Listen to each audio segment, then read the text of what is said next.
Saudações, caríssimos amigos do Convergere. Sejam todos bem-vindos a mais um episódio. Eu sou o Bruno, seu anfitrião, e hoje estou numa aventura com Balin, Dwalin, Fili, Kili, Dori, Nori, Ori, Oin, Gloin, Bifor, Bonfor, Bombur e Thorin, Escudo de Carvalho, e o Rodrigo. Sim, eu já estou aqui com a minha capa e o meu capuz cinza. É verdade, cada um com uma cor, né? Pois é, então acho que não lembro deles terem cinza, então acho que eu tô no outfit. Então só falta fazer a tatuagem na careca. Ah, mano, Tatuagens de runa. Não pode fazer runa, velho, essa coisa do capeta. Vou marcar o meu corpício. Então é isso, pessoal, chegou a hora. Então, mais uma vez aqui, reunidos com a graça de Deus, falando mais besteira no 48º episódio. 48º? Isso quer dizer que são 48 semanas. 48 semanas. Nossa, quantas semanas tem um ano? Tem 52, 53. Então, Tá pensando no que eu tô pensando? Eu acho que sim, Perônio. Logo estamos de aniversário, seu Rodrigo. Pois é, quem diria que ia durar um ano essa Quem bodega? diria? Jesus amado. Entre mortos e feridos, uma semana de falha e deu certo. Caramba, um ano, né? Logo, hein? Eu espero que ninguém morra no aniversário. Pelo amor de Deus! Não, obrigado. Já foram muitas mortes nesse um ano. É, muitas duas, né? Nossa. Fora os mortos de Covid. Também. Os genocidados pelo presidente. Genocida. Exato. Porque só o Bolsonaro. As mortes nos Estados Unidos também são culpa do Bolsonaro. Exato, exatamente. Então é tudo culpa dele. Mas é isso aí. Então, pro nosso aniversário, a gente tá planejando uma surpresa aí. Tem coisas aí pra vir. Então... Deixa eu só fazer um disclaimer, que eu acho que pra não ficar muito claro, eu tô zoando, tô sendo irônico a parte do Bozo, tá? Você não entendeu o alarme de sarcasmo. É. Mas o nosso aniversário não é sarcasmo, é sim verdade. Então aguardem novidades. Logo teremos mais coisas aí. Planejando um negócio super, ultra, hiper, mega da hora pra vocês. Muito bom, tá? Então, mais uma vez, se você nos ouve pelo YouTube, se inscreva no nosso canal, curta, compartilhe esse vídeo, deixe o seu comentário, deixe o seu gostei, favorita, deixe o seu dislike, tanto faz. O importante é você assistir ali. Isso aí, né? Siga o seu coração. Exatamente. E aproveitando, Sarcasmo. o botãozinho do gostei lá, tem o joinha, tem o do Spotify é um coração também, para você adicionar nos favoritos, do Deezer também, e essas plataformas também, nosso podcast está disponível, tá? Então pode assistir ali, e deixa o seu coraçãozinho também nas postagens que a gente deixa na nossa página no Instagram, @Convergere, tem o nosso perfil ali, todas as novidades, os nossos perfis pessoais também estão linkados ali, acompanhem e aprenda conosco nessa jornada, nessa forja, certo, Rodrigo? Certo, mano. Então, que melhor companhia na forja do que anões? Pois é. Ou Anões anões. ou anãos? Você se decide, mano. Você brigou comigo outro dia porque eu falei anões. Não, eu tô mais liberal hoje. Que bom. Eu tô relaxado. Tá facinho? Facinho não, Sabrina, fique de olho. Eu tô só mais tranquilo, porque eu assisti os filmes, li de novo. Foi uma jornada incrível. Então, pra quem não percebeu ainda, Rodrigo, qual que é o tema de hoje? Nós vamos falar do Hobbit. O Hobbit, sobe a música do Hobbit. Que da hora. Nesse momento, as vibrações cósmicas de alegria do Bruno. Nossa! E a minha cara de paisagem. Ai, que alegria falar do Hobbit, finalmente. Demorou quase um ano, mas chegou. Pois é, se a gente fosse um pouco mais perto, deixava pro aniversário, né? Bando de burro. Bando de idiota. Ah, mas tá bom. A gente deixa coisa melhor ainda pro aniversário. Pois é. Então, falaremos do Hobbit, mas dessa vez não falaremos dos filmes. Falaremos sim da obra literária. Isso. Falando nisso, teve uma vez que eu vi na internet, que não é piadinha, o cara falou a sério. Tava lá, daí o cara assim chegou, você tem o livro do Hobbit? Tenho, tá aqui. Cadê os outros volumes? Então, é só esse que eu tenho. Mas então, mano, se você diz mó fã e só tem um volume da trilogia? Meu Deus do céu. Nossa. Ai, sim. Eu já vi nem que coleciona edições do Hobbit, mas... Tudo tem limite nessa vida. Exatamente. E como base também pra gente falar hoje, gente vai usar... você leu a da Martins Fontes ou a da Eu acho que é Martins Fontes. Acho que é Martins Fontes. É isso, da época do filme, eu acho que é da Martins Fontes ainda, né? Isso mesmo, Martins Fontes. Uhum. Não conheço essa outra aí. Qual que é a outra? HarperCollins. HarperCollins. Eu conheço, mas eu nunca li nada. Eu li agora na HarperCollins. A primeira vez que eu li na Martins. E eu comprei no Kindle a da HarperCollins. Gostei muito, tá? É uma excelente tradução. Os caras tiveram uma primazia com o guia, o Complete Guide to the Middle-earth, que é o guia de tradução do Tolkien. Ele escreveu, né? Quando você vai adaptar alguma coisa e tal, já que o Tolkien era linguista, então respeite essa regra. E aí você faça as devidas adaptações. E a HarperCollins, cara, o time de tradutores e a galera deles são excelentes. O pessoal ali acertou mesmo. E já entrando nesse tópico de anãos e anões, né, tem na edição da Harper, eu não lembro se na Martins Fontes tem essa nota de uma carta do Tolkien, do Christopher Tolkien, aliás, falando sobre isso, né? Tem uma nota da editora que fala justamente isso. Que é a Lenita Maria Rimoli Esteves. E ela diz respeito a esses termos, né? Essa aqui é da Martins Fontes, essa nova tradução foi feita a partir da 4ª edição de The Hobbit, Londres, da HarperCollins Publishers, na edição de 1991. Pegar... Que antes não tinha a HarperCollins no Brasil, né? Então por isso que a Martins Fontes era responsável. Aí a Harper entrou no Brasil, então a Martins se lascou. Mas é justamente, então o Tolkien mesmo, ele usa essa... por que anãos e anões, né? Como ele diz que o idioma é um idioma muito antigo, né? O plural de anão no inglês... como que é anão em inglês, Rodrigo? Dwarf. Isso, e o plural? Dwarves. Então, o que acontece? Se você for olhar no saxão antigo, ao invés de dwarves, era dwarfs. Bom, então... E essa questão de dwarves, a influência é mais do anglo do que do saxão. Porque assim, na verdade tem um pouco de bretão aí também, né? Bretão, que é o... Bom, como surgiu o inglês? Existiam as línguas da Britânia, né, que é a atual a ilha da Grã-Bretanha, que sofreu primeiro a invasão dos anglo-saxões, vindos da Germânia. Só que não parou aí. Começou a ter invasão da Normandia, que é do sul da França, que eram os francos. E já no século VII, VIII, IX, as invasões dos vikings que eles eram da Dinamarca. Então esse caldeirão aí tudo, né, virou o inglês que a gente conhece hoje. Nossa. Tanto que você pega o inglês arcaico, você fala, nossa, mas não tem nenhuma das palavras, tipo, puro, entre aspas, tem só com anglo-saxão, né? Mas enfim. Então, por ser um mestre das línguas, né, o Tolkien é um acadêmico, né, de Oxford, o cara sabia de tudo, ele, a respeito de línguas ali, no que ele queria usar, né? Então, por isso, nessa adaptação, justamente como ele estava usando uma essência mais antiga, então nada mais justo do que colocar a mesma coisa na língua portuguesa. Então acaba falando isso também. Se você for ver também o plural de goblins, ele usa gobelins, não goblins. Né? Então a gente adaptou o neologismo aqui, né? Porque a gente não tem a palavra goblin dentro do nosso idioma, né? Até tem, mas o maior correspondente é duende. Então, mas não Como você vai dizer duende, né? Então, se você fala duende, você lembra dos leprechauns, por exemplo, da Irlanda. Se você for pegar o imaginário comum, né? Você não vai lembrar daquele goblin de fornalha. Ou já confunde com os anões de jardim. Também. E aí lascou tudo. Anão, duende. Só falta a Branca de Neve, né? Se falar de duende também, pode lembrar do duende do Pica-Pau. Também. Mas enfim, por que o Hobbit é tão importante, né? Por que a gente tem que tanto vale a pena debruçar nessa obra? Primeiro, algumas coisas, né? É interessante ver que antes do Hobbit a fantasia não era vista com tantos bons olhos assim, se a gente for olhar naquele momento de escrita. Por quê? O que estava sendo publicado naquela época de fantasia também? Era o Conan o Bárbaro. Se a gente for olhar o Robert E. Howard, ele é dessa época. Ele é contemporâneo do Tolkien. Sério? É tão velho assim o tão velho Conan? assim?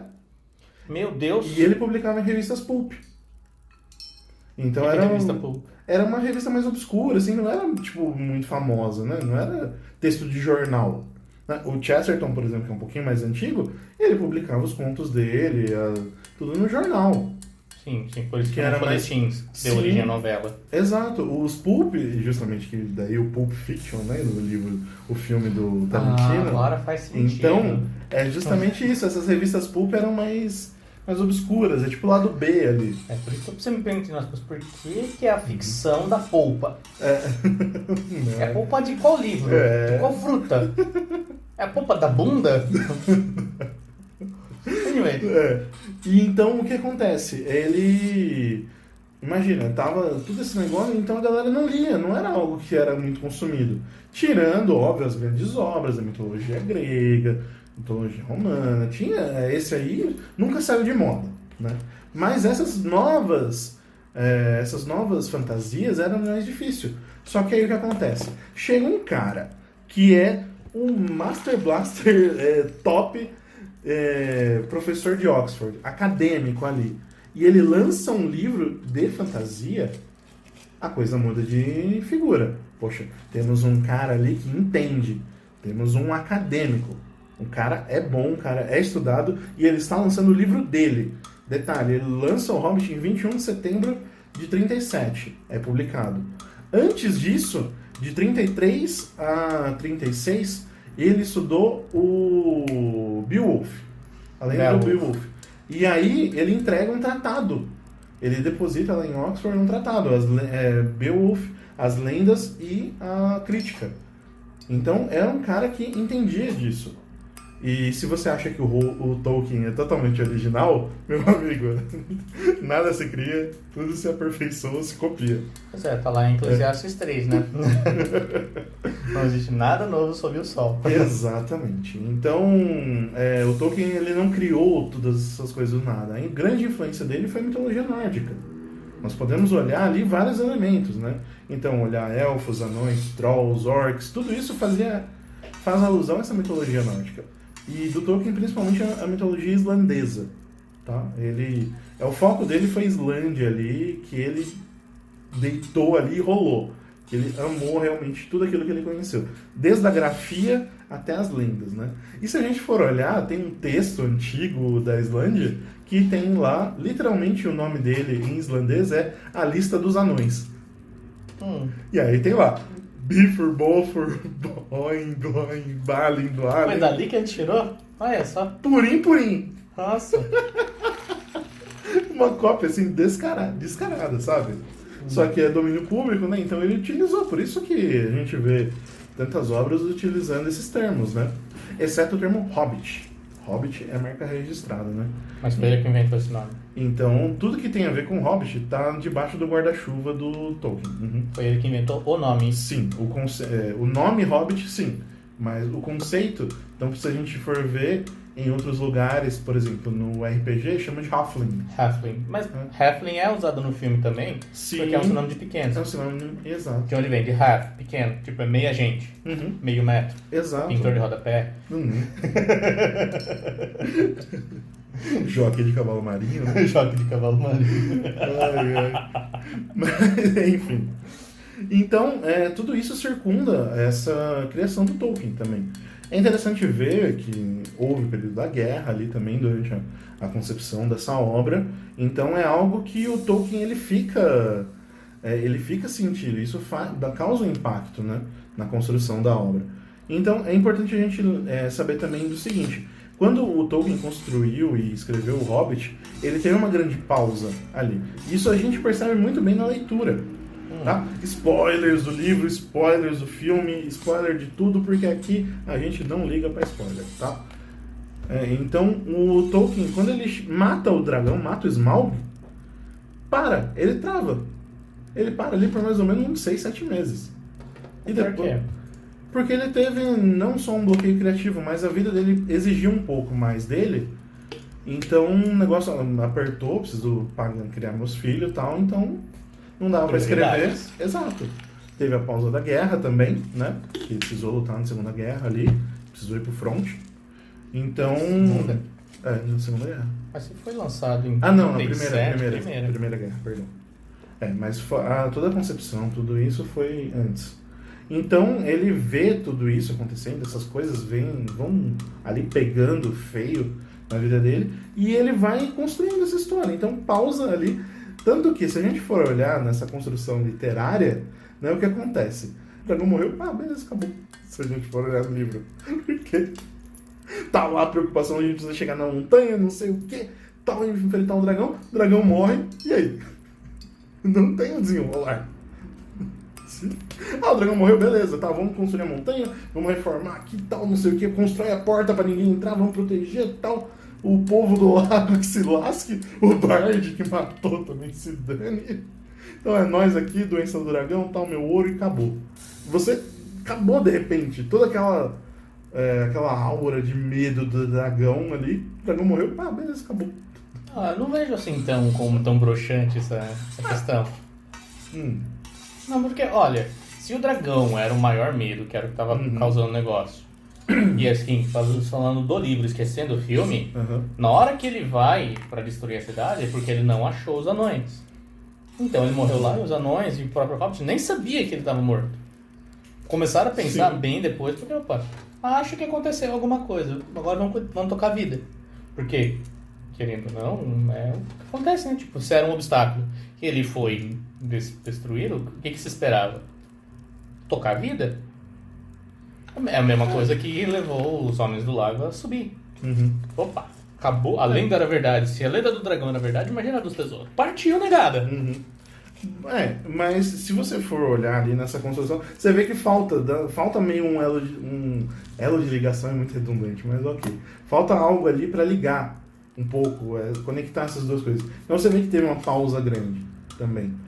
E é diferente da pausa que ele teve um bloqueio criativo no Senhor dos Anéis também.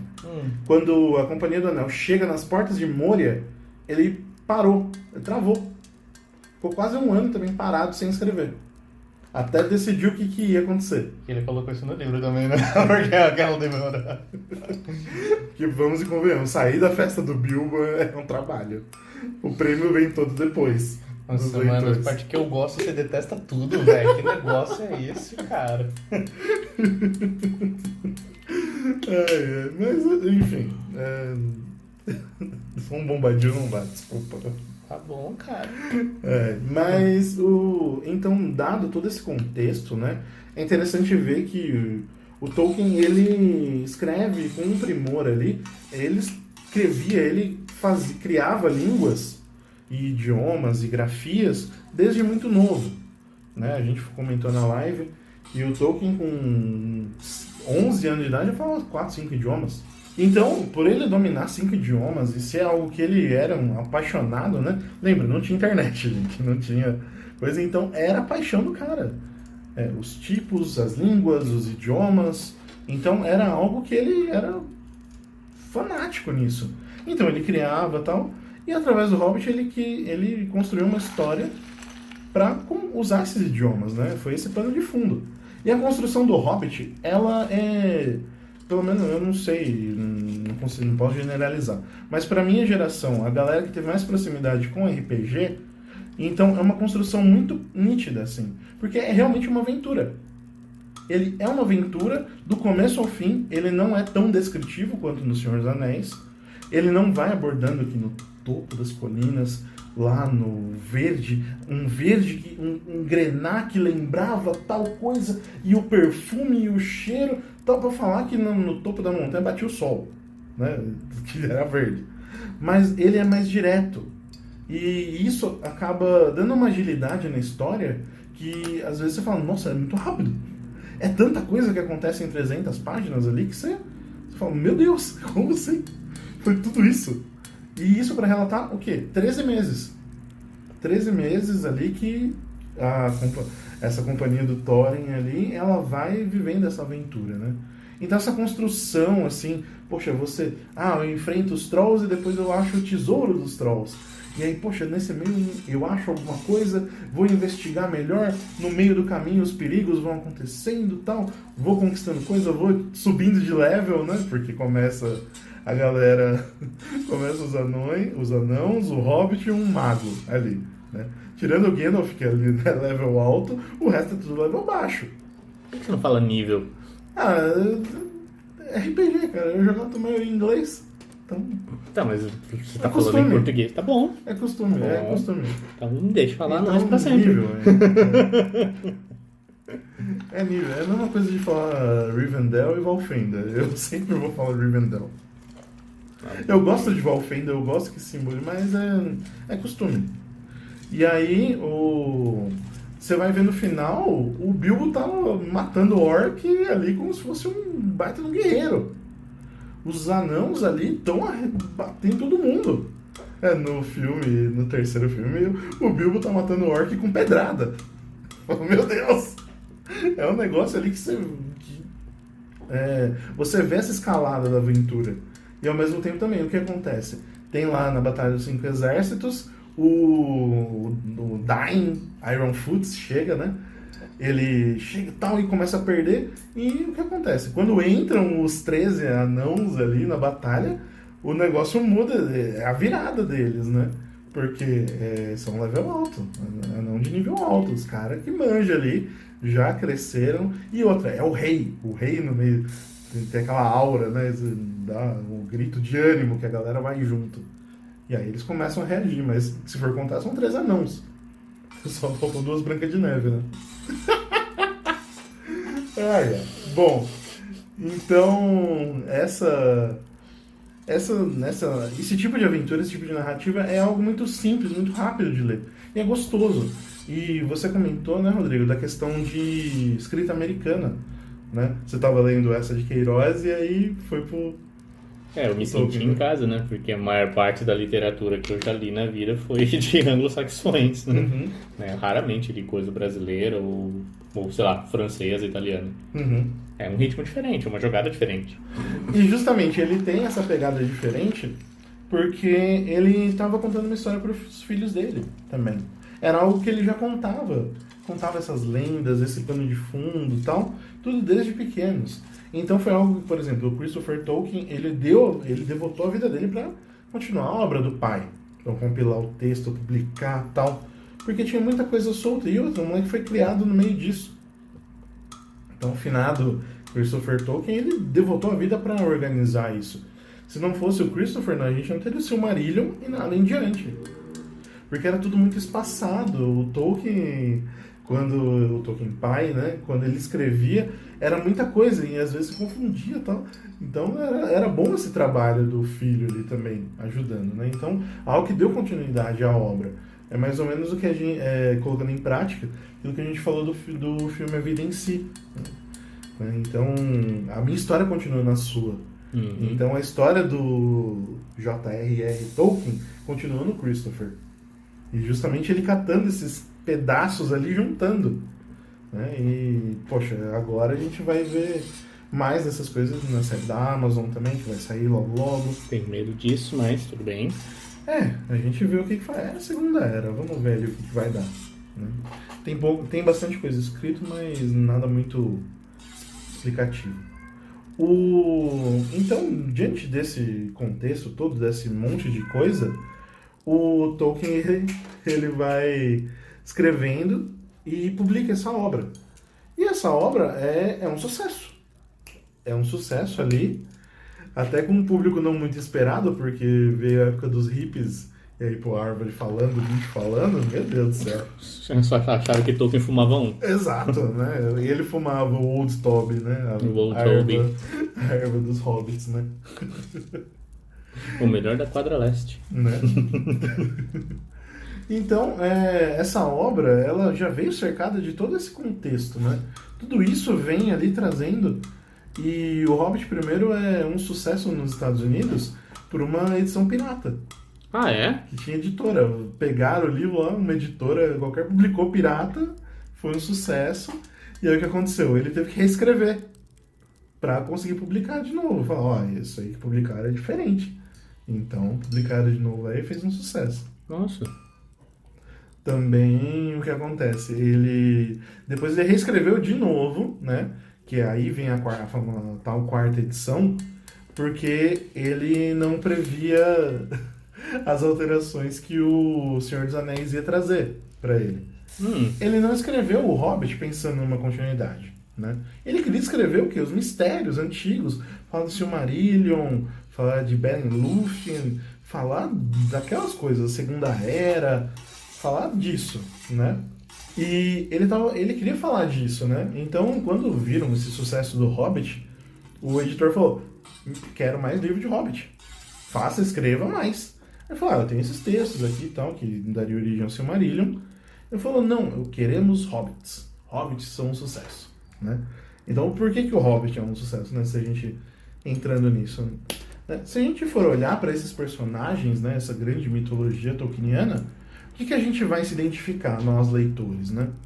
Vamos olhar para os elfos.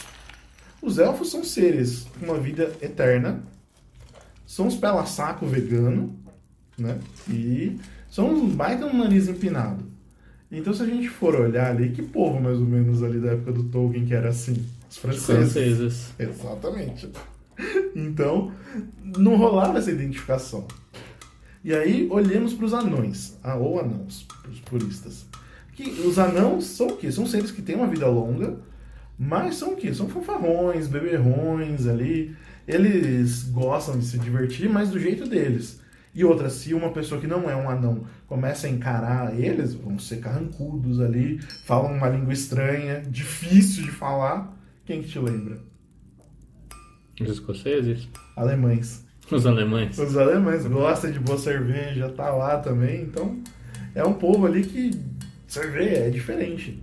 E aí, quando você olha para os humanos do Tolkien, os humanos, você olha que os Dúnedain têm uma vida extensa, longa, são grandes guerreiros, são homens fortes ali, ou mulheres corajosas, se a gente olhar os Rohirrim também, o povo de Gondor, todos eles são grandes heróis. O Théoden, que é um rei ali, poxa, ele assume, ele vai no front ali também. Então a gente olha para esses humanos e, poxa, é difícil, né? É difícil relacionar ali. E então fica sendo quem? Fica sendo os ingleses, né? Que são esse povo. Assim. Então quando você olha, para você rolar uma identificação melhor, você olha para os hobbits. E esses hobbits, eles são o quê? Eles são tipo a gente. Você vai entrar no meio da guerra, tá pronto para lutar, Rodrigo? Pôr uma espada na mão, vai lá caçar um dragão? Eu não sou besta. não ganho pra isso. É. E outra, o Hobbit, ele gosta do quê? Gosta de ficar em casa, tranquilo. Hobbits não são dados a aventuras. Exceto o Bilbo, que tem o sangue Tuque. Exato. O Bilbo é um caso à parte. E aí o Hobbit, esses Hobbits, vamos falar, associam-se mais ou menos ao povo espanhol, né? Então é um povo mais caloroso, um povo mais dado. Mas é um povo que, assim, é mais tranquilo, mais caseiro, né? Então a gente pode ver que isso foi esse ela que pegou os leitores, né? Os hobbits, eles são eles fazem essa função como se fossem a gente dentro da história. Eles estão lá, né? E tipo, perante esse monte de gente forte, o hobbit, ele é como se fosse uma criança ali no meio. Então ele vai aprendendo e vai resolvendo. Então se você olhar do Bilbo do começo da aventura do No, thank you! Até o Bilbo voltando e falando, vendo os estragos no condado, os caras leiloando os bens dele ali, é completamente diferente. Tem a cena do Gandalf perguntando, você mudou? Pro Bilbo, falando, você mudou. E você já não é o mesmo hobbit que saiu do condado. Ele, realmente, não sou. Isso é do filme, né?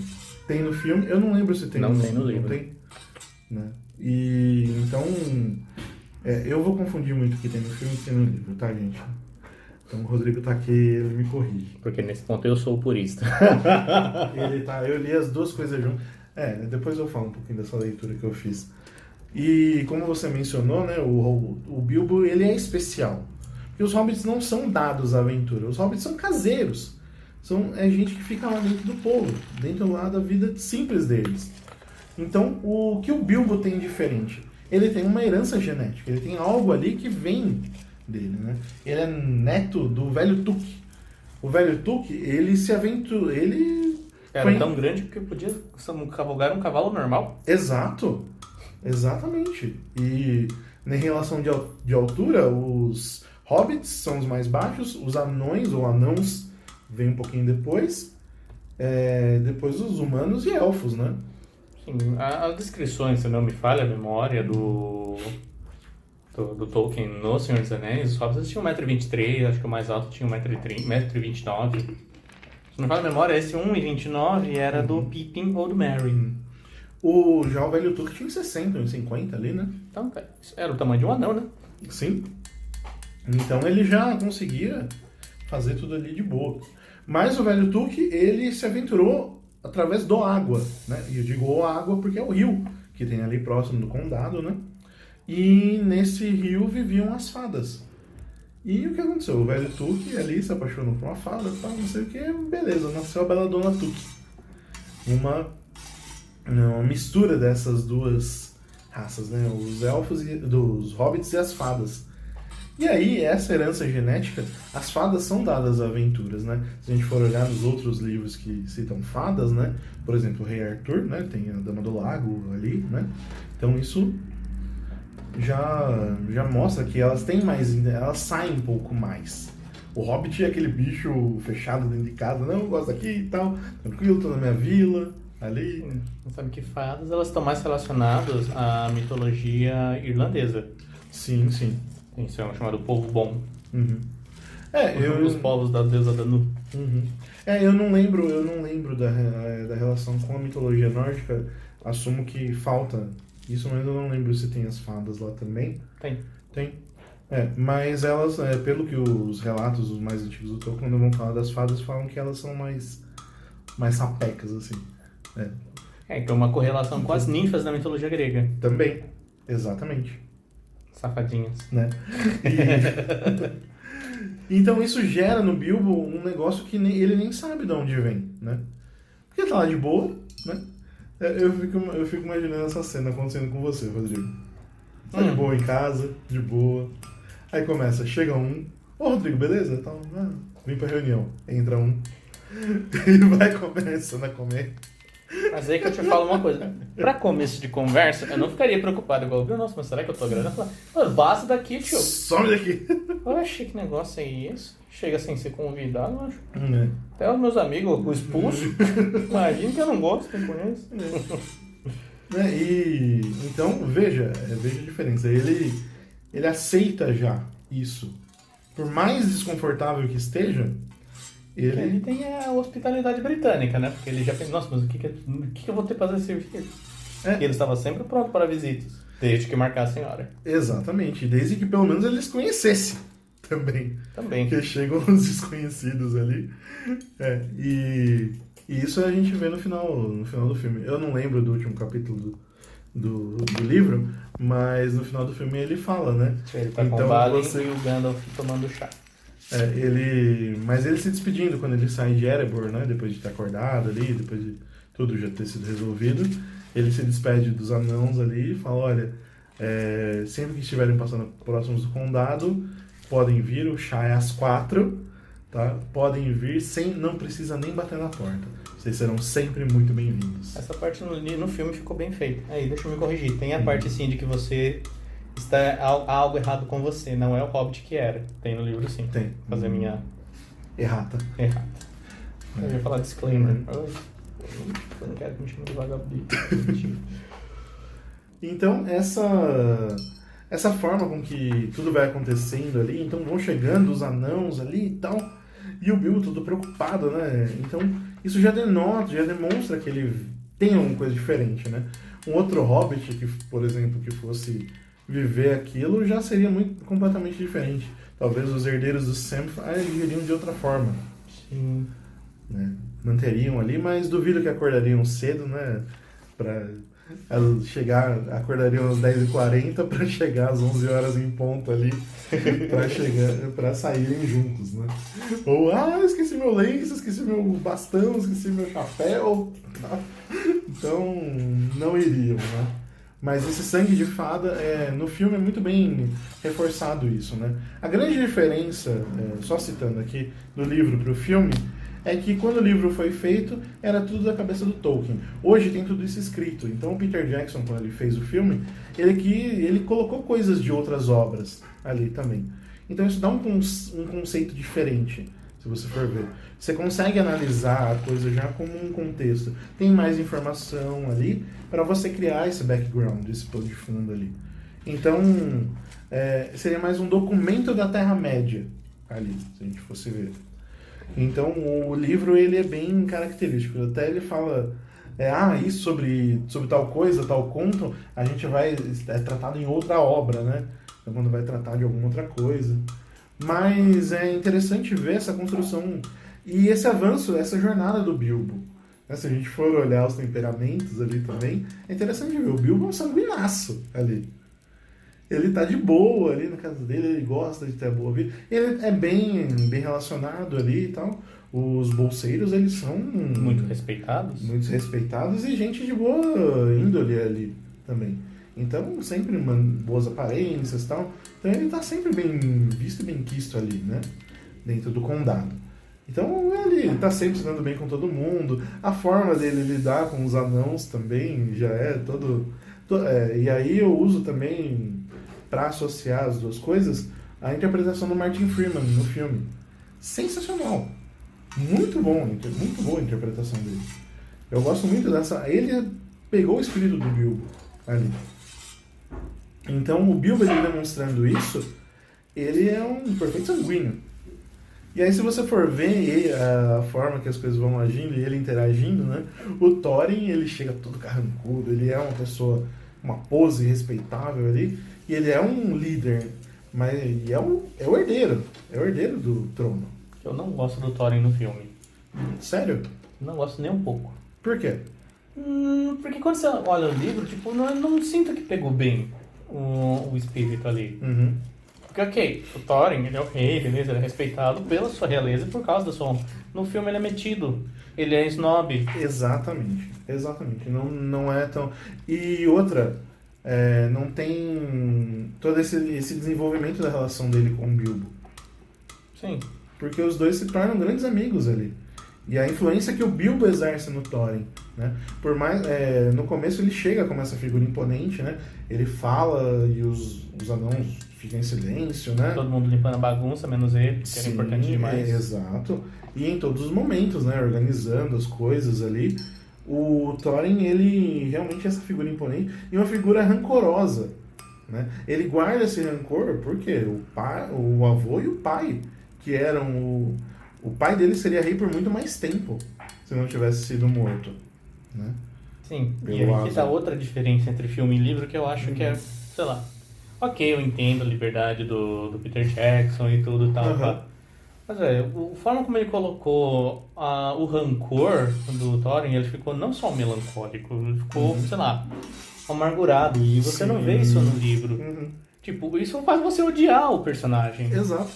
Tipo, a intenção dele foi essa? Foi, beleza, mas não foi a intenção do Tolkien. Sim. Isso deixa assistir o filme mais, sei lá, chato. Sim, além disso, foi uma falta de características de anão, né?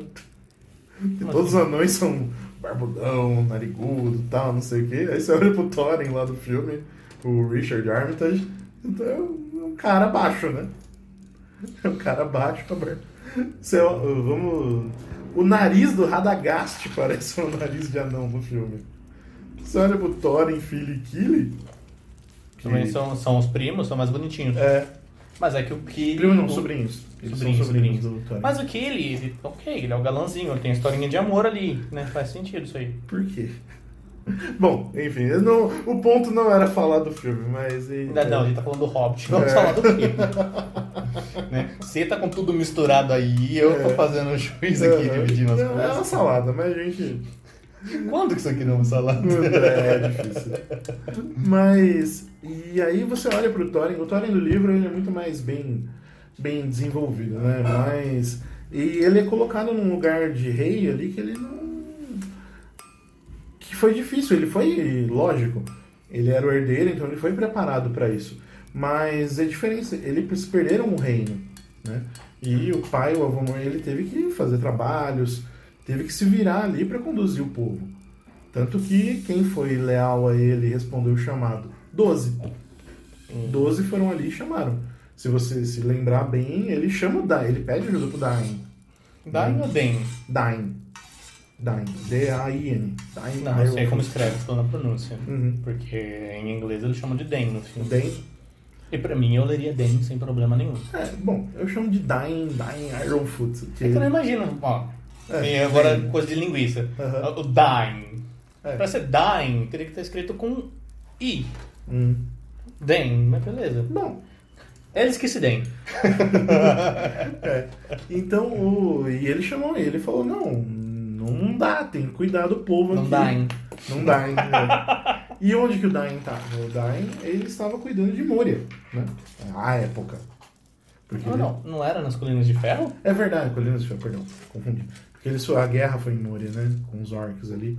Depois que eles foram expulsos de Erebor. Que é onde morreu o Tror, o Train. Mas o Thror, ele não morreu. Não, peraí, quem morreu? Não, o trem, ele não morreu, ele foi perdido. Mas onde o Tror foi morto pelo Azog, né?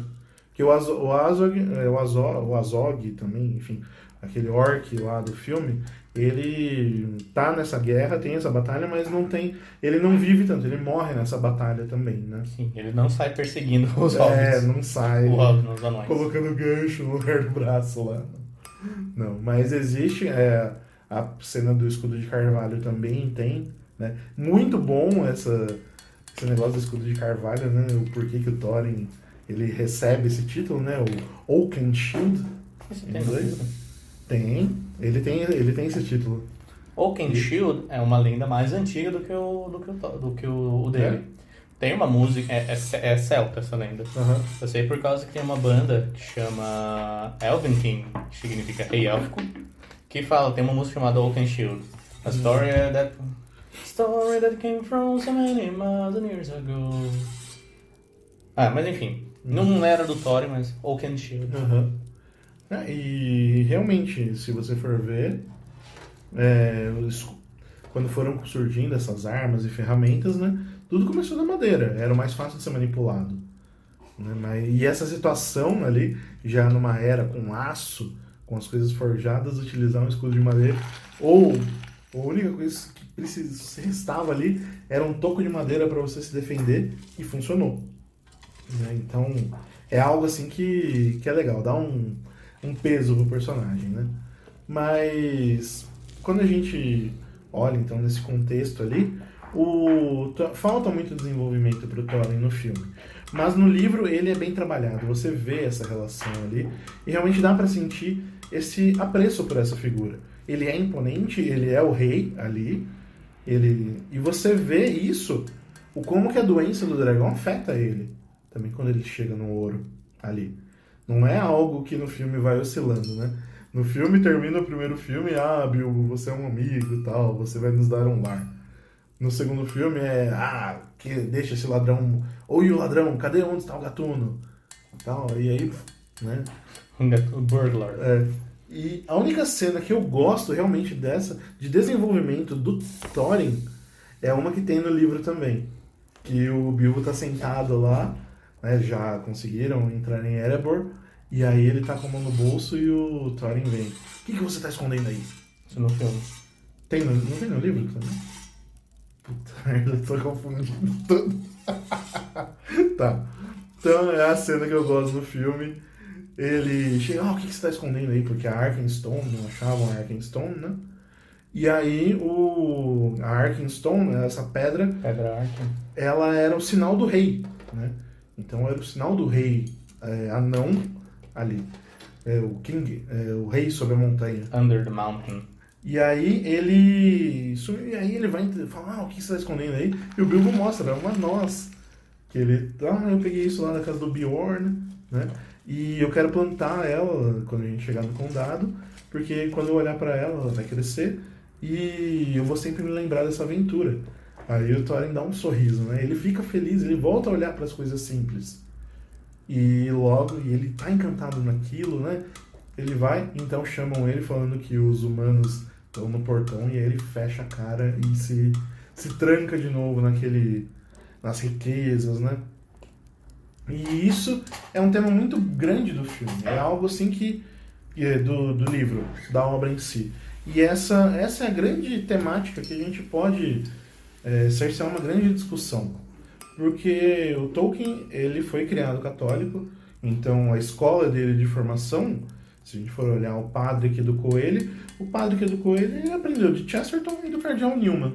Então, temos uma boa escola ali por trás, né? E isso tudo vem trazendo uma carga pro Tolkien que ele vai passando na obra.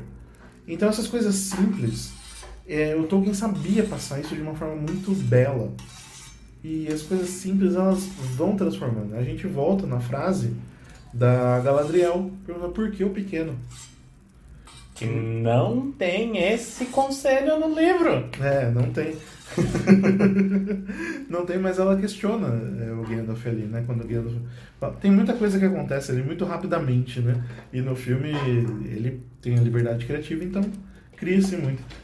Tanto que no livro, se for ver, o Gandalf fala, resolveu o rolo do necromante. É só uma citação.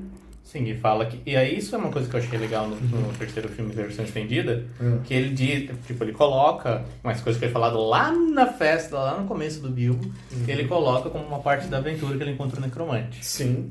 Encontra o necromante e o pai do Thor, do Thorin, o Thrain, e ele entrega a chave lá. Sim.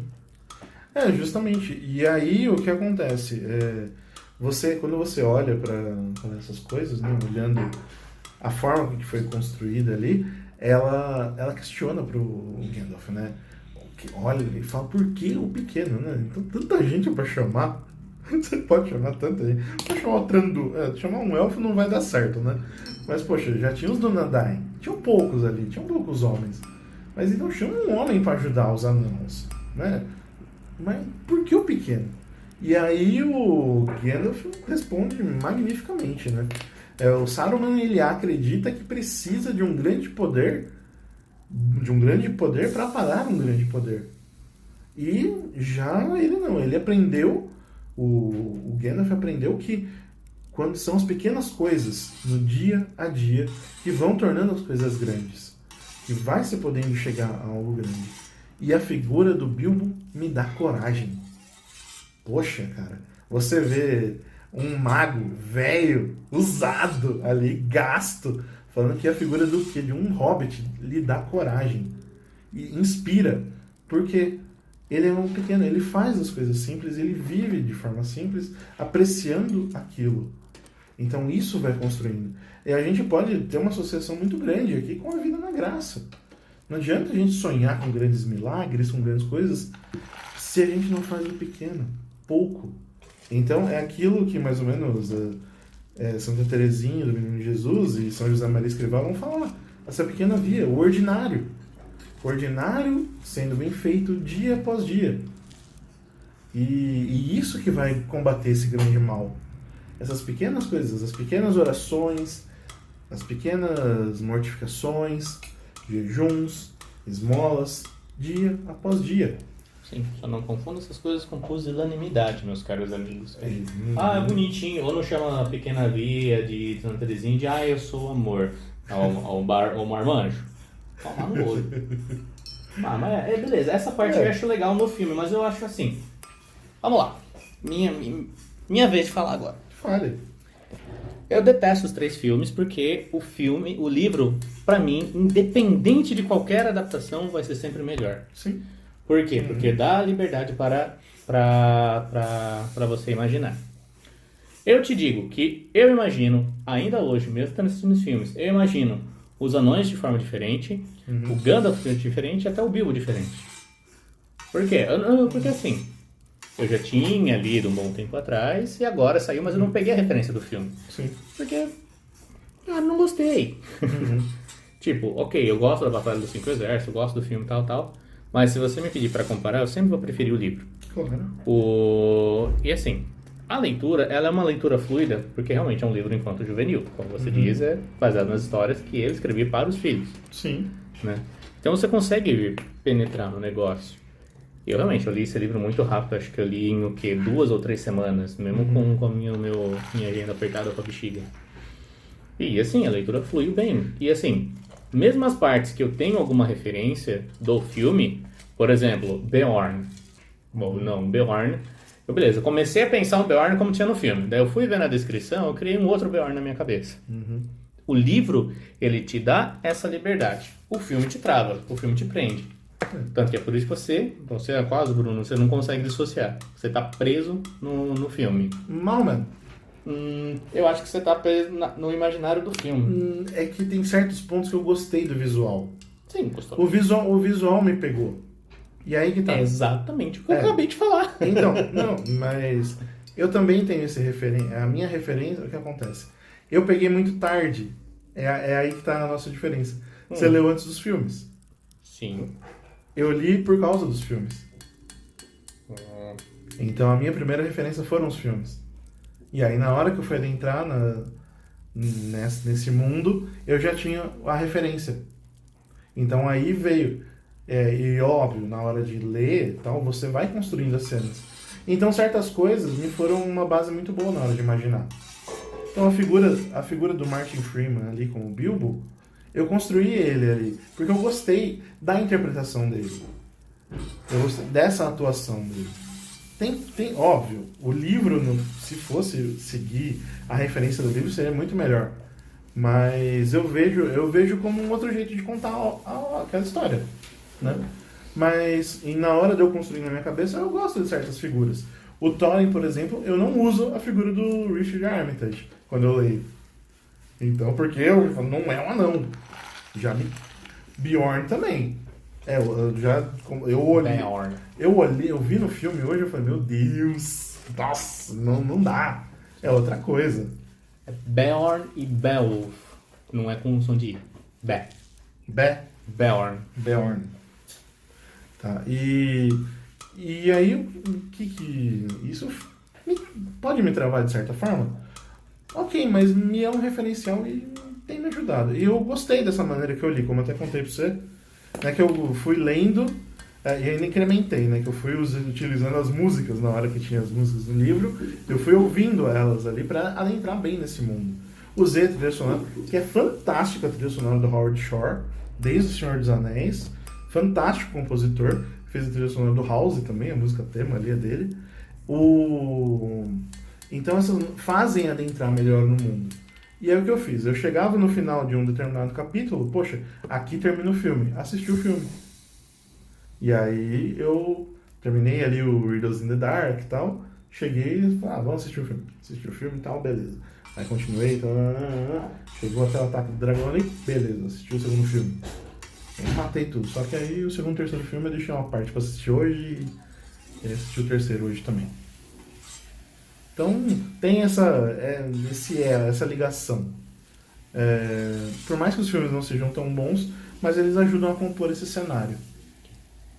Só uma ressalva? Claro. Eu não disse que os filmes são ruins.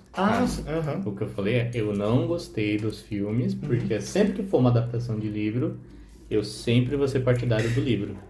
Por causa da liberdade do autor, da intenção e do ponto de vista do autor. Porque, assim, o ponto de vista do autor, ele precisa ser respeitado mesmo quando tem uma adaptação. Claro. Por exemplo, as coisas podem mudar, mesmo que seja algo, sei lá, bem mais pop, como por exemplo o Fullmetal Alchemist. Você vê a primeira versão deles, o autor deu uma liberdade para eles fazerem o diferente, seguir o caminho deles, porque ele não tinha terminado o mangá ainda. Você vai comparar com o Brotherhood, que é o que foi feito depois, que é fiel ao mangá, você vê que é muito diferente, é muito mais complexo, porque parte do ponto de vista do autor. Sim. É realmente adaptado. Como aconteceu no Game of Thrones também. Exatamente, é o meu próximo que eu ia citar. Quando você vê, por que as pessoas criticam tanto a última temporada? Por que fala que é ruim? Porque perdeu essa essência do ponto de vista do autor. Sim, sim. Né? A partir do momento que perde-se essa essência, eu acho que isso é uma falta de respeito com o autor. Porque assim, se eu fosse um autor, eu não ia gostar que alguém mexesse na minha obra, desse um toque que não tem nada a ver, tentasse me interpretar e extrapolasse a interpretação. Sim, sim. Que foi o que aconteceu no caso do Hobbit, que foi um livro mais curto, mais simples que O Senhor dos Anéis, dividido em 3 filmes, só para render. E é interessante fazer essa associação com a frase do Bilbo, né? No Senhor dos Anéis. O Bilbo fala, já velhinho lá pro Gandalf, eu me sinto esticado, eu me sinto com um pedaço de um pouco de manteiga espalhado num pão. Uma fatia muito grande de pão. Muito grande de pão. E foi isso que fizeram com esse filme, esses 3 filmes. Só que vale ressaltar aqui, tem muita crítica, muita gente fala disso, não é só a gente que vê problema nisso, Mas também eu preciso fazer o advogado diabo aqui, o advogado Peter Jackson. Nossa, finalmente alguém tá ocupando o meu papel? Não de diabo, de advogado do diabo, tá? Pra fazer O Senhor dos Anéis, ele pegou os direitos 10 anos antes. Preparou o roteiro, preparou tudo. Antes de fazer, teve tempo pra fazer tudo isso. As preparações pro Hobbit começaram em 2009. Só que era outro diretor e outro roteirista. Era o Guilherme Del Toro. E aí o que aconteceu? Um ano antes de começar a gravar, deu pra trás o Guilherme Del Toro. E aí o Peter Jackson foi chamado às pressas pra contar essa história. Ou seja, ele pegou um bonde andando e foi consertando ali o que dava. Ou seja, foi feito nas coxas. Exato. Você não tem como justificar. Exato. Desculpa. Não é justificar, mas Não, você tá justificando como o advogado do diabo, tô dizendo, sabe? Sim, mas eu tô mas tem que ver também essa situação. E aí que tá. Vão ter falhas, e falhas assim, o Thorin é algo assim que fica complicado de digerir, né? Mas tem coisas que ele manteve muito fiéis graças ao Senhor dos Anéis. Os animais não falarem, por exemplo. É algo ali que ajuda bastante. Quando uma criança vai ler e tal, principalmente sendo na casa do Bjorn, né, que tem todos os animais, Beorn, costume. Enfim, ele vai, os animais falam, tem a cena dos pôneis, dos animais ali, tudo é tão bonitinho construído isso para uma criança, você olhar tudo aquilo, e os animais não falam dentro do filme. Eu acho interessante na hora que você vai contar essa história. É algo que condiz ali com... Imagina, você tá lá naquela cena dos wargs, do final, os wargs e os orcs pegando, já que eles saíram da montanha dos goblins, né? E aí começa toda aquela perseguição, e com os wargs falando ali também. Então, ou as águias vindo e falando, né? Então, não tem necessidade. E é algo ali que faz sentido dentro do filme. Dentro do livro, olhando ali na realidade, naquele contexto, muito melhor. Faz sentido ter os animais falando, porque sem essa situação dos animais falando, como a gente vai entender que o Gandalf chama as águias toda hora? E detalhe que a amizade com as águias começou ali. Se torna o táxi aéreo da Terra-média, né? Então, precisa disso dentro do livro, né? Então, tem coisas boas e tem coisas ruins. Lógico, na trilogia do Senhor dos Anéis tem muita coisa boa. Na trilogia do Hobbit tem um pouquinho bem menos. Enfim. Sim, porque são gêneros distintos, né? Exato. Não dá pra literalmente pegar o livro e filmar página por página. Ok. Eu entendo essas limitações, mas... Mas que... O seu problema é com o espírito da obra. Não é com o espírito da obra, é que eu sou eu gosto...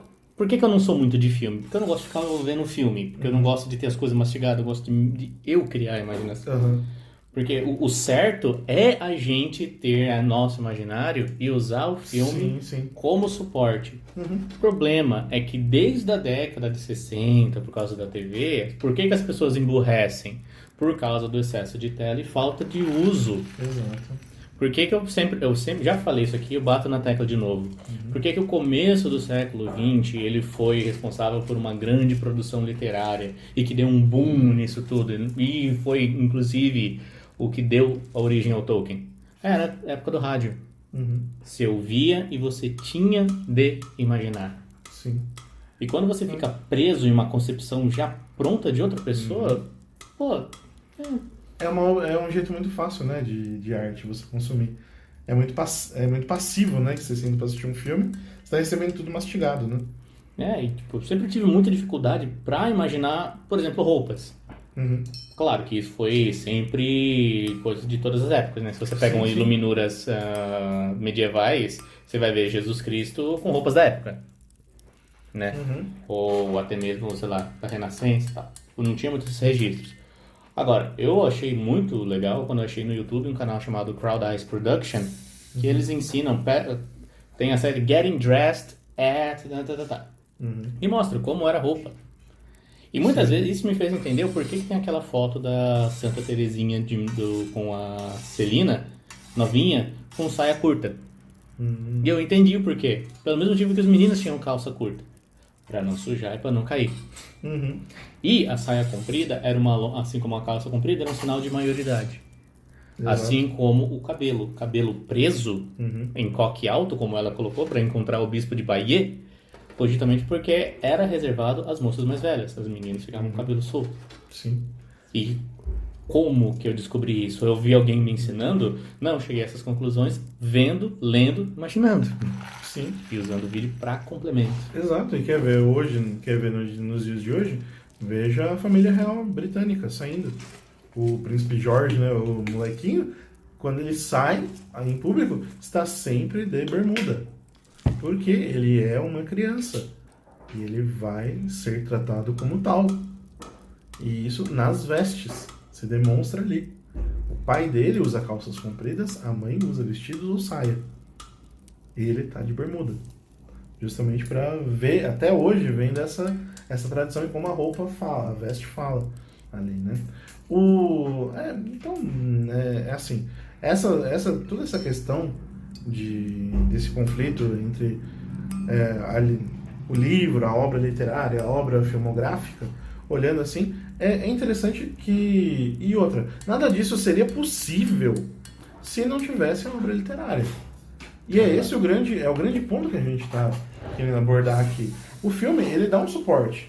Ele traz um jeito diferente de contar a história. Tem também, chama Graphic Novel, do Hobbit. Uma história em quadrinhos, né? Para quem quiser. Tem lá, quadro a quadro, tudo.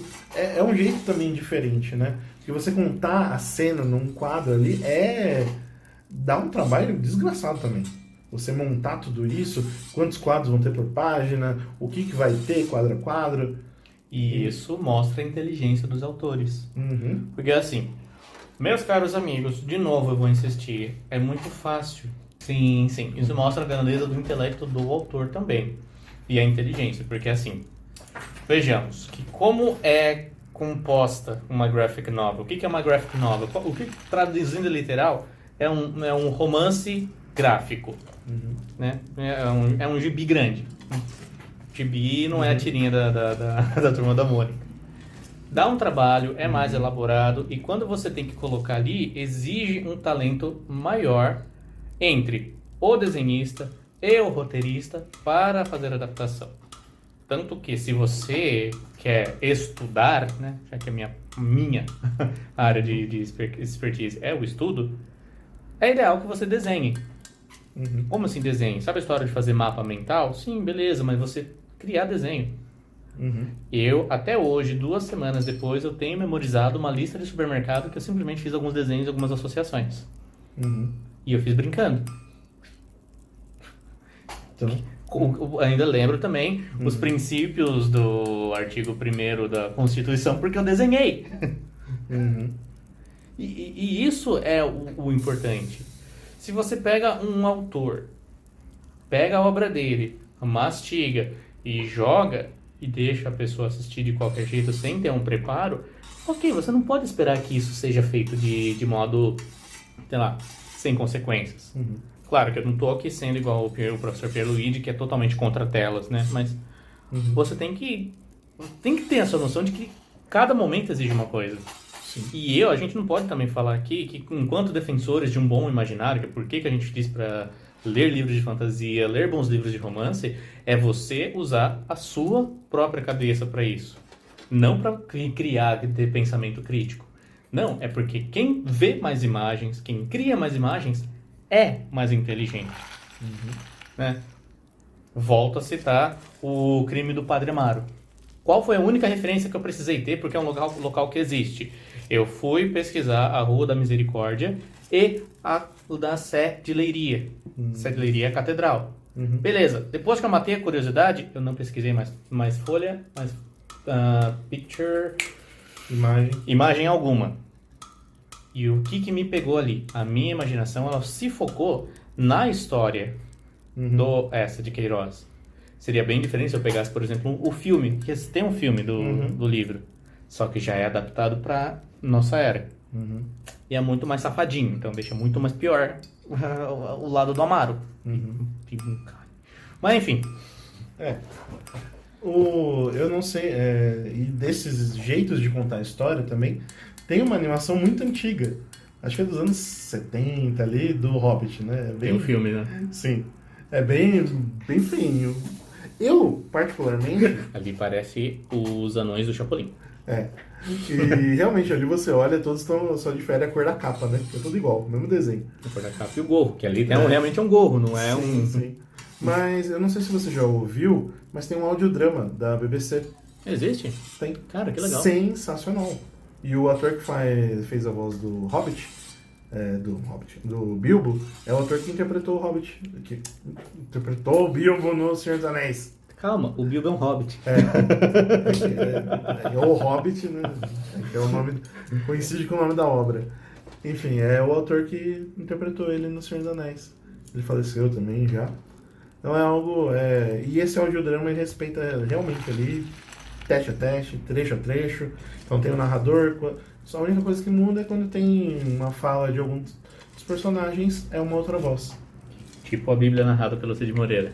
Ou o Hobbit ele sendo lido pelo Andy Serkis na voz do Gollum. É sensacional. Ele fez uma live disso. Ah, é? Lendo página a página. Deu umas 40 horas, acho.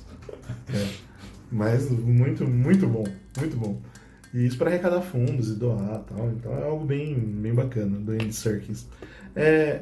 Então, assim, são jeitos diferentes de se contar essa mesma história. Mas o que a gente quer enfatizar aqui é que essa literatura, ela gera muita coisa, gera esse aprendizado de virtude, gera esse desenvolvimento do imaginário, ela gera esse conhecimento dessas histórias avançando. Também você começa a entrar neste mundo do Tolkien, que é um mundo imenso, imenso, imenso. Então, essa é a porta de entrada para tudo isso. E este livro, ele não é para ser degustado por um velho, como eu comecei. Eu cheguei muito velho já. Você recomendaria para que idade a leitura do Hobbit? Qualquer idade, ué. Qualquer idade? Qualquer idade. Você consegue ler, você tem uma pessoa de 8 anos que tiver fluência na leitura, é altamente recomendável. Eu diria pelo menos uns 11 a 12 anos. As pessoas eu acho... as pessoas estão achando os jovens hoje muito preparados para umas coisas e muito despreparados para outras. Então, eu uso mais ou menos o padrão que eu vi. Tá? Foi por experiência empírica isso. Que eu vi com o menino que eu dei o livro do Hobbit, né? Foi aniversário dele de 11 anos. E aí ele devorou aquilo com uma sede, porque o pai dele estava tentando despoluir dessas coisas que estavam sendo assistidas. Muito desenho, muita coisa. Então ele entrou no mundo do Hobbit de uma maneira que ele estava com sede e já tinha uma bagagem. Ele não era tão desenvolto na língua, mas entrou no mundo da leitura a partir do Hobbit. Porque também, por mais que ele não seja tão descritivo quanto O Senhor dos Anéis, ainda não é uma literatura tão fácil para uma criança ali que está começando. Porque as crianças hoje em dia elas não são estimuladas desde cedo, por isso que é bom você dar esse livro para uma criança mais nova. Você vai pegar, sei lá, por que as crianças homeschoolers elas são mais inteligentes? Porque elas são alfabetizadas primeiro e têm acesso a esses livros antes. Sim. Não se esqueça do próprio exemplo do Tolkien. Quantos anos ele tinha quando ele falava 4 idiomas? Nossa, 11, 12 anos já. Então, você acha que ele já não leu os clássicos antes? Claro. Antigamente as pessoas liam a Ilíada com 9, 10 anos. Sim. Antes dos 12 anos já teria lido grande parte da literatura, e a gente está falando já do século XX. Por quê? Porque não tem essa de, mas uma criança. A criança tem que ser estimulada. Se você larga ela assim na porcaria do celular e não dá a porcaria de um livro pra ela, tragédia anunciada. Sim, eu gosto de olhar as coisas em duas perspectivas. Primeiro, essa criança que já está sendo criada já com esse incentivo à leitura, concordo com você. 8, 7 anos, vai lá, deita, pode pegar o Hobbit de boa. Agora, eu vejo essas crianças que já sofreram e nunca pegaram o livro na mão. Aí, para incentivar, eu acho que ele com uns 11, 12, aí é o ideal para apresentar. Por quê? Ele vai olhar com uma perspectiva mais madura. Ele vai... Qual maturidade uma criança de 11, 12 já tem. Porém, ele vai conseguir olhar e degustar melhor essa obra. Ele vai apreciar porque ele já tem um certo imaginário criado, ele já tem uma fluência na língua que vai permitir, e outra, vai também de quem apresenta e incita ele a essa leitura. Por exemplo, quando eu apliquei isso para os meus alunos, né, da escola pública e tal, eu falei, coloquei o desafio. Não entendeu alguma coisa? Dicionário. Se é um pai que não só fala, lê isso aqui, precisa de alguém incentivando. Porque essa geração realmente ela precisa ser puxada um pouco para que ela cresça de verdade. E consiga caminhar com as próprias pernas. Senão vão bater de frente com a primeira parede e vão sentar e chorar. Concordo que é uma geração muito frágil. Mas precisa desse movimento também. Para que ele consiga, a partir daí, chegar nessa fluência do homeschooling mesmo. Né, que ao ponto que a criança homeschooling chega ao ponto de ser autodidata. Ela pega, estuda ali por si. Mas esse que é a questão. O ideal de todo aluno, né, ou melhor, todo aluno é se tornar estudante mesmo, autodidata. Exatamente. O problema é que se a gente... Como que eu vou colocar isso sem parecer grosseiro? Ah, foda-se, vou ser grosseiro. Quem tem que ser santinho é você.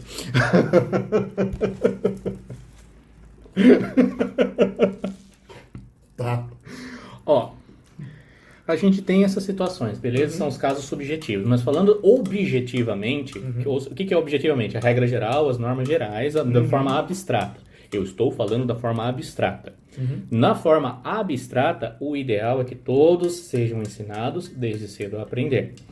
Só que não dá para você incentivar uma pessoa a ler qualquer livro. Por que que as pessoas hoje elas detestam ler? Porque é apresentado o Crime do Padre Amaro. Lusíadas. Não os Lusíadas. Lusíadas é bom. Fala, Crime do Padre Amaro, o Macunaíma, o Dom Casmurro, Iracema. Isso tudo é colocado em que idade? Nossa, Qual é a idade? Desde muito cedo. Sim. E não pode ler Hobbit? E não pode ler Hobbit? Tem que ler essas porcaria muito cedo e não pode ler Hobbit? Sacou? Por isso que a pessoa odeia. Não tô falando que não pode, eu tô falando que não vai conseguir apreciar tudo, mas não, eu concordo. Concordo contigo. Desculpa, foi grosseiro, é mesmo sonoro de expressar. Não foi, eu já conheço o suficiente pra saber que não é grosseria. Não, e outra, eu sei que no sistema curricular americano eles colocam o Hobbit e o Senhor dos Anéis como leitura obrigatória. Então tá ali dentro da formação. E a gente olha realmente pro que a gente tem aqui, essa lista que você fez, meu Deus, é trágico. É trágico mesmo. Não tô dizendo que são livros ruins, mas pô, não é um livro que atrai a criança, velho. Realmente. Caramba, uma criança não vai entender qual foi o crime do Padre Amaro. Exato.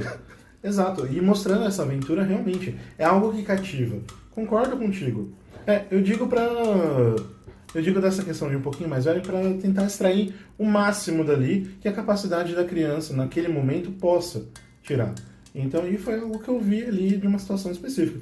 Mas, óbvio, o ideal é o quê? Uma criança que já saiba ler, interpretar, pegar esse livro e falar, meu, isso aqui é da hora, isso aqui é bom. Isso é muito bom. A gente pega de referência o que o Douglas contou dos filhos dele, né? Que tem os livros, tem os jogos ali, e consegue ir para a parte multimídia até, que é algo que a gente tem capacidade hoje. Mas parte-se do princípio sempre do livro. Porque a partir do livro você consegue criar imaginário, criar essa história e viver isso trazendo para uma coisa boa. Então, olhar para esses exemplos... eu vi até que fizeram um livro, o Devocionário do Hobbit. Hã? Tem um livro, o Devocionário do Hobbit. Porque o evangélico, o pentecostal não, né? O Protestante. Né? O protestante, em especial o pentecostal, ele não medita. Ele tem devocional, faz um devocional. Não faz Lexio Divina, faz devocional. Entendi. Resumo então- da ópera é a mesma coisa que o outro nome. É. Eles são católicos e não sabem. Bom, então tá aí feita o disclaimer, tá? Então tá corrigido aí, devocional Hobbit, tá? Então fica aí a não dica. Não, enfim, essa, a gente tava falando da questão da criança, né, para imaginário ali, e não só para crianças, né, para adultos também é excelente, pra gente realmente enriquecer o imaginário, né? Nós fomos bombardeados, a geração dos 90 foi bombardeada de tanta coisa que precisa olhar para essas coisas puras. E algo assim que é fantástico é essa pureza com que o Tolkien ele conta essa história. A gente não vê piadas de duplo sentido, a gente não vê coisas impuras. É uma aventura do começo ao fim. Ali que vai sendo contada e a gente vai fazendo parte, né?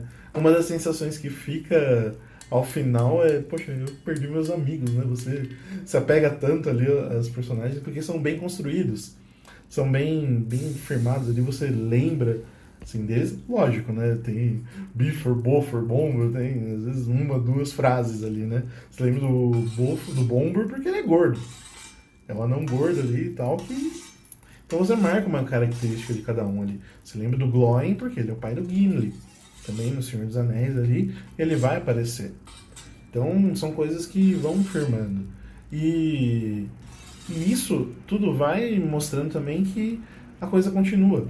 Né? E também, como a gente tem uma história a seguir, na sequência do Hobbit, né, que é o Senhor dos Anéis, que é 60 anos depois, então a coisa segue. A gente consegue ver onde que fim levou ali depois, né? A gente vê, o Thorin morre, Thorin, o filho e o Kili. Uhum. Então os três que seriam herdeiros do trono morrem. Então quem se torna o rei de Erebor? O Dain. Dain Ironfoot, ele é coroado como rei. E ele fica lá. Ele defende Erebor também na Batalha do Anel. Que eles sofrem ataques ali. Então ele participa. Você vê esse personagem depois. A tumba também de Moria. Os anãos foram pra lá depois. Sim, e Balin aparece ali morto. Exatamente. Então, tudo... Eles aparecem ali. Tem alguns que aparecem no conselho, quando surge o anel também. Então você vê ali aquelas figuras. Então, a história segue. E é gostoso entrar nesse mundo. Esse mundo do Senhor dos Anéis, eu usei um termo na live que eu gostei muito. Que é uma aventura dentro de uma enciclopédia. Então você pode entrar e ver ali só um nível raso, ao mesmo tempo que você pode adentrar e ir muito fundo. Pra ler, quando eu li o volume único, eu tive que ler e vira e mexe eu ia lá pros anais no final. Pra tentar entender as coisas. É gostoso ler com o guia completo da Terra-média junto. E daí você olha um nome e você fala, isso aqui, vou nisso aqui, tal. E o Tolkien, ele realmente, ele criava os nomes e depois ele contava a história daquela coisa, daquele ser. Então... Mas isso é uma técnica antiga. O Jang Tom, ele ensina, né? Ele esqueci o autor, mas ele falou que primeiro ele criou a história do segundo volume, né? Colocando o personagem dele num monte de problemas, tal. E depois ele escreveu o começo, como que ele chegou ali. E é porque o Tolkien, ele partia do idioma, né? Então ele construía lá, vamos ver. Elmer, né, que é lá dos Rohirrim, por exemplo. Então, tudo que tem o prefixo El se diz respeito a cavalo. E Mer, ele já deriva de outra coisa. Então, a irmã dele, a Elwin, também, é El, cavalo, Win, ali, se você for olhar no Sindarin, ele já diz respeito à alegria. Então, ela é a alegria dos cavalos. Elmer, eu acho que é a força dos cavalos, alguma coisa assim. Então, os nomes dizem esse respeito, né? Algo mais a declarar? Olha, eu leio um Hobbit, vale a pena, é um excelente livro. E é um livro muito simples de você ler. Muito gostoso, muito rápido, muito fluido, porque ele é uma simples aventura. Não sabe por onde começar a ler Tolkien e tá naquela dúvida, vou na sequência do mais velho para o mais novo, vou na ordem cronológica que foi criado, vou na ordem cronológica das obras, né, que no contexto histórico ali, né? Como que eu faço? Né? Comece pelo Hobbit. Sim. O Ou, Tolkien- se você é mais novo, os livros dele para criança mesmo. Não tá bem no universo, mas ótimo. Também. Também. Ó, vocês elegiam de Hansen, já tem um Não, perfil. eu tava pensando no Roverando. Não, No Roverando e no Sr. Boaventura, que esses aí são bem criancinha mesmo. Então, é um jeito de começar e adentrar nesse mundo, né? Então, você que tem filhos pequenos, leia o Hobbit com eles. É um excelente exercício dentro de uma família. E, poxa, por que não um clube do livro do Hobbit? por que não um clube do livro, né? De qualquer livro, começando pelo Hobbit, né? Por que não? Por que não? Mas, enfim, vamos deixar isso para mais pra frente, né? Senão a gente vai dar muito spoiler. Pois é. Então, leiam, o Tolkien é fantástico. Eu demorei muito tempo para adentrar nesse universo, agora não saio mais. Então, vale muito a pena. E quanto mais cedo entrar nesse universo de fantasia do Tolkien, você vai ver que seu imaginário vai crescer muito. Isso aí. Qual foi o primeiro livro do Tolkien que você leu? Hobbit? Não, eu fui mais adentro. Porque a primeira coisa que eu assisti que eu gostei foi O Senhor dos Anéis. Aí eu fui assistir o Hobbit. E já comecei a ler pelo Silmarillion. Você começou pelo Silmarillion? Cara, eu não dei conta de ler Silmarillion. Eu não dei conta. Aí do Silmarillion foi pro Contos Inacabados. Pra você ter uma ideia do como, Contos Acabados eu comecei a ler. Mas sabe como que eu fui parar no Silmarillion? Ou como que eu sei a história do Silmarillion? Blind Guardian. Nightfall in Middle-earth.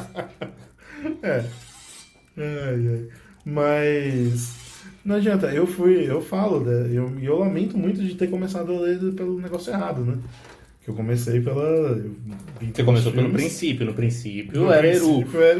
Eru, Ilúvatar. E aí fui indo, até chegar na ordem cronológica da Terra-média. Apanhei muito, catei cavaco, é difícil. Me fez falta o guia lá completo da Terra-média? Fez. Um dia eu vou comprar, vou deixar ele ali bonitinho e vou lendo tudo de novo. Mas é o jeito, cada um tem um caminho para se aproximar do Tolkien. Hoje a gente tem os filmes, né, que atraíram muita gente, e por mais que a gente discutiu essa questão dos filmes aí e tal, são jeitos diferentes de contar a mesma história. Mas priorizem o livro. O Tolkien escreveu o livro. É ali que você se encontra de verdade com todo esse autor e tudo aquilo que ele traz de carga histórica. Certo? Isso aí. Então, gente, é isso. Nada mais a acrescentar. Então, mais uma vez, obrigado, Rodrigo. É nóis. Tamo junto aí. Você que ouviu até agora, parabéns. Tô corajoso, hein? É. Eu te desafio a você que nos ouve no 2.0. Tamo junto, irmão. Aprendi isso aí. Primeiro que agora dizia. É nóis. Então é isso aí, pessoal. Muito obrigado. Fiquem com Deus. Um abraço e até a próxima. Falou, valeu.